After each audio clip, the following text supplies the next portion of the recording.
Hey friends, Donovan here, FretSpot.com. I've got something really cool to show you guys today, and I picked up a new bass line at the NAMM show, and I've been looking at this company for a couple of years, but hadn't picked them up or done anything, just kind of thought they were interesting and have kept my eye on them. And I remember at the 2011 NAMM show, George from F-Bass mentioned these, and he thought they were pretty cool and suggested I check them out. So this year at the 2012 Winter NAMM show, I spent more time with them and ended up picking up the line. So you can't really tell what it is from with my arm covering it here, but you could probably get a sense that we're talking something more Fender styled, but no, it's not Fender.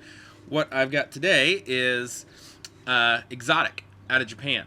And these things are totally killer. It's their take on, the classic basses we've all loved forever. So I want to go over a few things with you because they've sort of taken that classic jazz bass and they've souped it up a little bit. And I'm going to warn you now, I'm going to reference my notes a little bit because there's a lot of features here and I want to make sure that I don't miss anything for you guys. So anyway, this particular model, this has got an Alder body and a rosewood neck. And a couple things with these,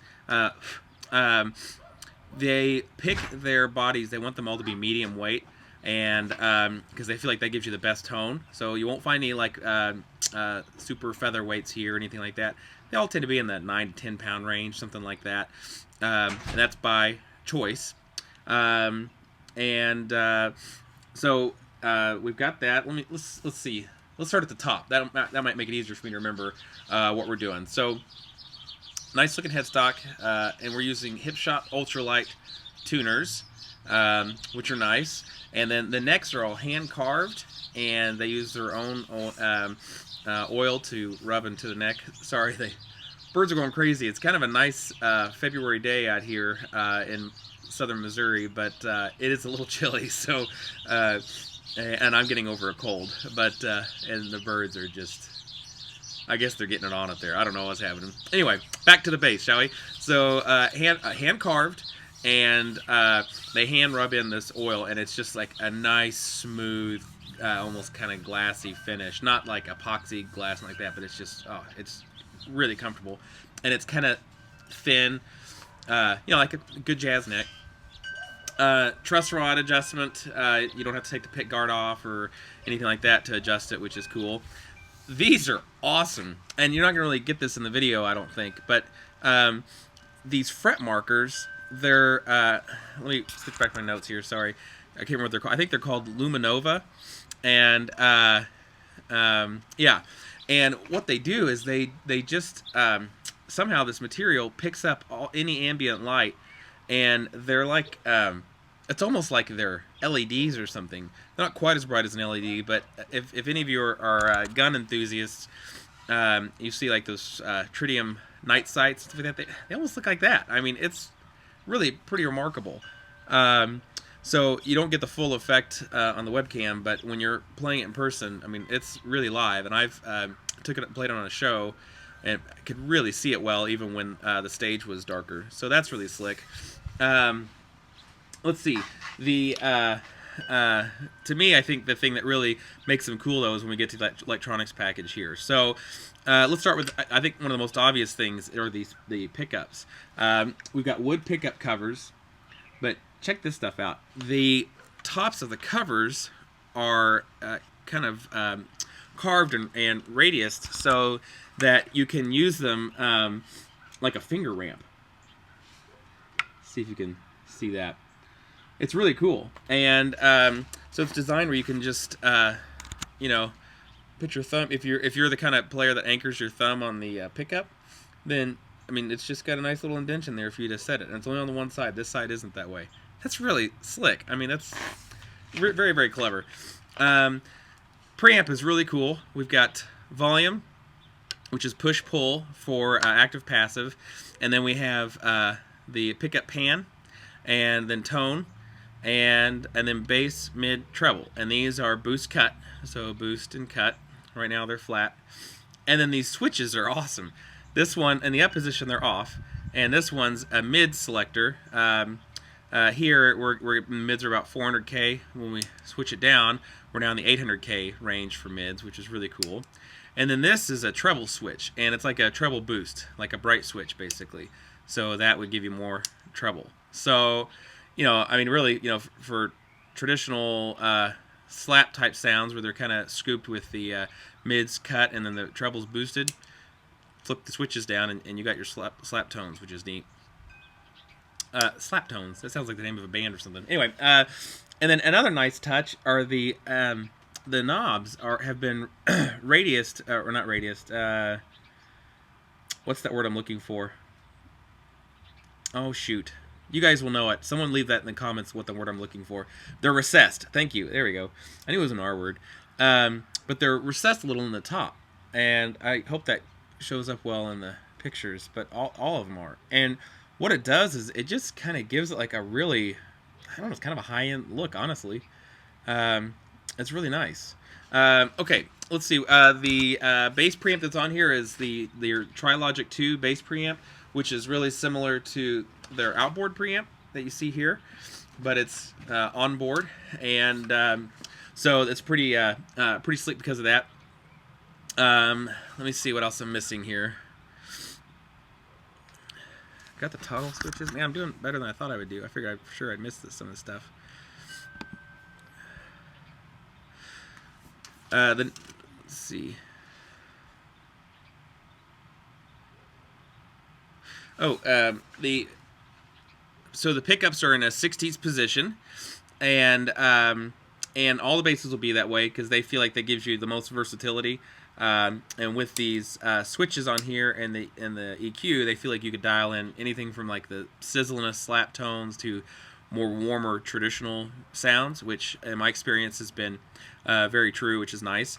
And then for these pickups themselves, this bass features the Xotic pickups, and they use an Alnico 5 rod magnet and 4-bar wire and Vulcan fiber bobbins and all that kind of stuff. So they're really, really high-end pickups. You can also, I think you can also order them with Lindy Fralin pickups if you want. And I've tried Fralins, but not in this bass. But I'm really, really impressed with those. And let's see, Hipshot A-style bridge, of course. I mean, you guys can see that and recognize that. Here's the coolest thing about it, though. So these pickups are true single coil pickups, okay? And normally what that would mean, of course, is that as you solo one of the pickups here, you're going to get single coil hum, like we get on every single coil bass since the dawn of time.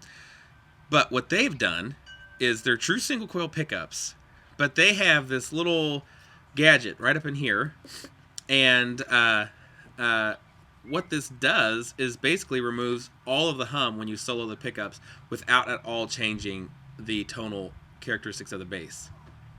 Is that not crazy? I don't think anyone else in the world has done this, or at least not that I've seen. We see like hum canceling pickups in here where there's an extra coil or whatever to do that.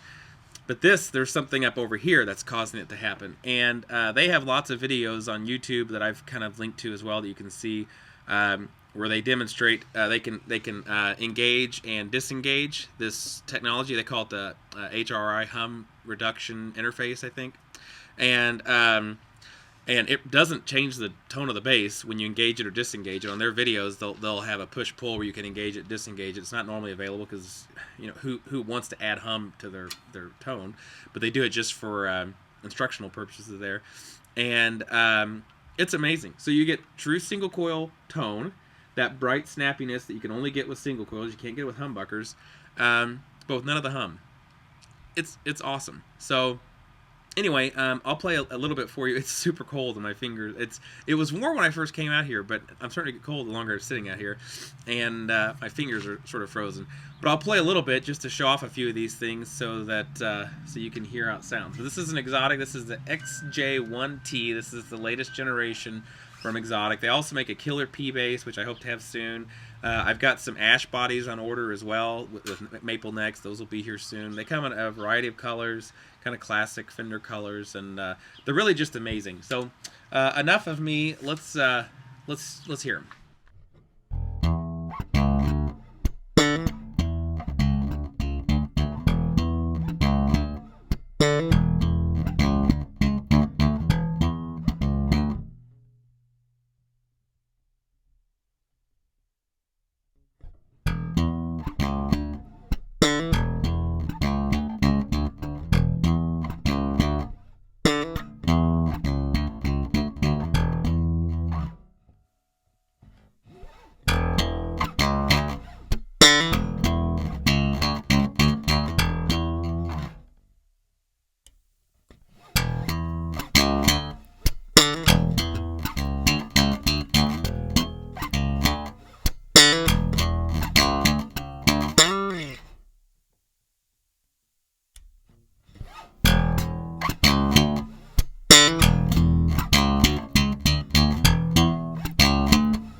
So there you go, the new Xotic XJ-1T. Really cool. I mean, that silent feature of the single coil pickup soloed is really cool. Over the last year or so, I've been really getting into a lot of bridge pickup playing, which is funny because it's a sound I used to actually hate. I don't know why. I just never liked it. And I think I do know why, actually, because playing on that bridge pickup, to me, highlights everything that's wrong with your playing. You can hear every imperfection, every problem with that bridge pickup solo. That being said, since it's a cool sound, and for me it's hard enough to play good that I certainly don't need any hum or extra noise while I'm doing it. So anyway, that to me, that feature alone makes this deal a winner right there. When you consider that it's basically a high-end handmade bass, really for about the same price as a Metro, but with which as an awesome bass. I'm not in any way saying that a Sadowski Metro is not amazing, because it's fantastic. But this, quality-wise, is, I mean, honestly, I have to say it may be a cut above that. And then certainly when you look at all of the features that are on it, I mean, there's no one else that even offers these features. So anyways, really cool. Sorry I didn't get to play it more. I'll try to do show a few more things. And I actually have a couple of friends of mine that are going to join me in some videos coming up, and they're way better players than I am. So that'll be nice to get to actually hear somebody really good play this thing on one of my videos. So that's pretty cool. But you can get on YouTube and do a search, and Xotic has done an amazing job of getting a bunch of killer artists together and putting together product videos. I think they're ahead of the game. for everybody else. So so check that. You can hear some wonderful playing on these new basses on YouTube, so you might look for those. And otherwise, keep watching, and here pretty soon I should have the Ash body in stock. It'll be a P bass coming here pretty soon, I think, and then a whole line of effects pedals. I just did a video for the preamp, but I've got a bunch of other effects to try to get to as well here pretty soon. So some pretty cool stuff. But anyway, as always, my friends, thank you for watching. Hope you guys are all doing wonderful, and hope to see you soon.